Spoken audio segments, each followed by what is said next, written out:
I'm Greg Owen, motorcyclist and lawyer. I've been riding, racing, building, and collecting motorcycles for the past 40 years. During my time as a professional motocross racer in the 70s, I decided to give up my racing career and become a lawyer. I did that to help other riders who had nowhere else to turn. Over the course of my 30-year career, I've represented hundreds of injured clients and resolved their cases for more than $900 million. My goal is to tell the history of motorcycling in America, one bike and one rider at a time.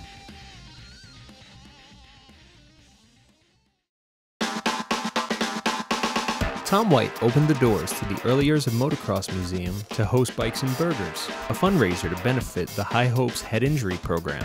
Over 200 were in attendance to show their support for the cause. The High Hopes Head Injury Center started in 1975, and it really saw a need. There were so many brain injured people out there that really needed to have a place where they could go to try and give them back portions, if not all of their life. Brain injury is probably one of the most common, but maybe one of the least talked about. With a $20 minimum donation, guests could hang out with racing and industry celebrities, check out over 100 classic bikes from the earliest days of motocross, browse through the 800 photos, posters, banners, and memorabilia, and enjoy a good burger while watching videos on the big screens.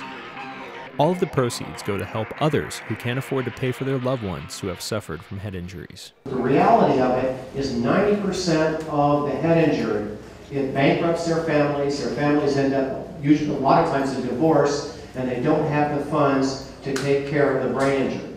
Tom and his wife Danny became involved with High Hopes after their son Brad suffered a traumatic brain injury that left him needing full-time care. February 23rd, 1997 was one of those life-changing days for us. We got a call that on the way home that Brad had been involved in an accident.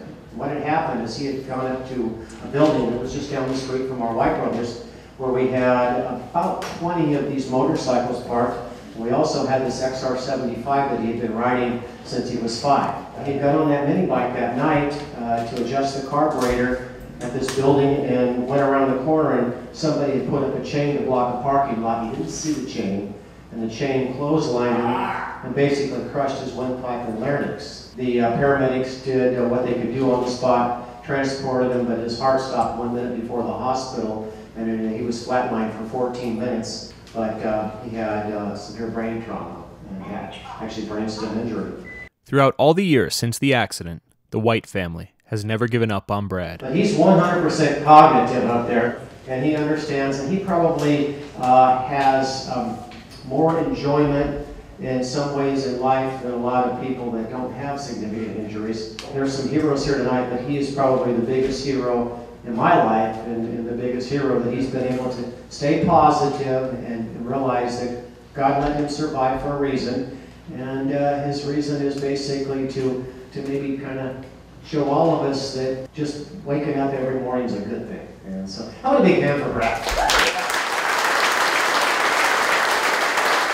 Mark Desmond, founder of High Hopes, takes every effort possible to help Brad and all the other students of the program reclaim their lives. Brad works really hard. You know, he did weight training today for about an hour and a half and exercising for a few more hours. So he's been training all day for about 5 or 6 hours, and he's still smiling.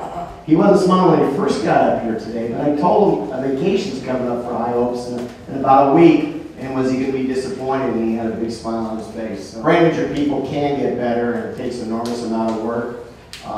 It's called the silent epidemic because in California alone, there's 22,000 each year, and about 1.5 million in the United States. We at High Hopes don't give up on anybody. We'll find a solution and keep working at it. Tom also invites guest speakers to the event.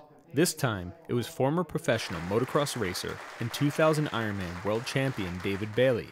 In 1987, Dave became a paraplegic from a significant spinal cord injury that he received during a supercross practice run. He has never let his life-changing injury slow him down. I was going nowhere. Didn't have a lot of people coming to visit. I wasn't the most fun guy to be around. And I just couldn't figure out what am I going to do? You know, everything I love to do, I can't do that now. One day, it just occurred to me that if I only had a year or 2 or 3, or if I knew how much more time I had to live, then what would I be doing? To see the complete interview with Dave, visit the Owen Patterson YouTube channel at www.youtube.com/user/Owen Patterson. If you would like to find out how to take part in the next Burgers and Bikes event, or check out the Early Years of Motocross Museum, visit www.earlyyearsofmx.com. If you would like to make a donation to High Hopes, find out more information about the center, or see upcoming events, visit www.highhopes.ws.